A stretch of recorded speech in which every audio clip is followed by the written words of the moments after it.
Bermud üçbucağındakı baş verən qeyri-adi əhvalat barədə eşitməyən yoxdur. Bu ərazi Atlantik okeanında şimalda Bermud, qərbdə Miami, cənubda Puerto Rikonu birləşdirən şərti xəttlərin əhatə etdiyi üçbucaq ərazidir. Bu ərazidə illərdir sirli hadisələrin baş verdiyi iddia olunur. Məsələn, kompasların nasaz işləməsi, təyyarələrin yox olması, gəmi qəzaları. Buna görə də insanlar buranı şeytan üçbucağı adlandırırlar.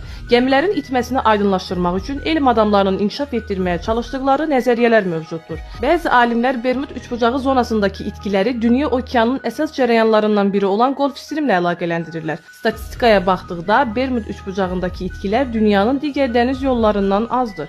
Onların fikrincə bu cür hadisələrin səbəbi iqlim dəyişkənliyi, yəni qəfil fırtınalar, güclü küləklər ola bilər, ya da okean axınları gəmiləri kənara çəkə bilər. Dənizin altında yüksək şəkildə mövcud olan metan qazının elektrik və ya şimşək ilə qarşılıqlı təsir nəticəsində böyük bir partlayışla gəmiləri və təyyarələri məhv etdiyini düşünənlər var.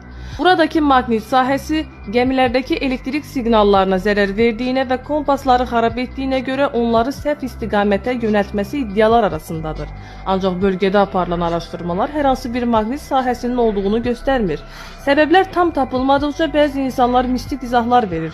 Amma əksər insanlar tərəfindən Bermud üçbucağı sadəcə kimlərsə tərəfindən məşhurlaşdırılmış və qeyri-adi bölgəyə çevrilmiş bir əfsanə kimi qəbul olunur.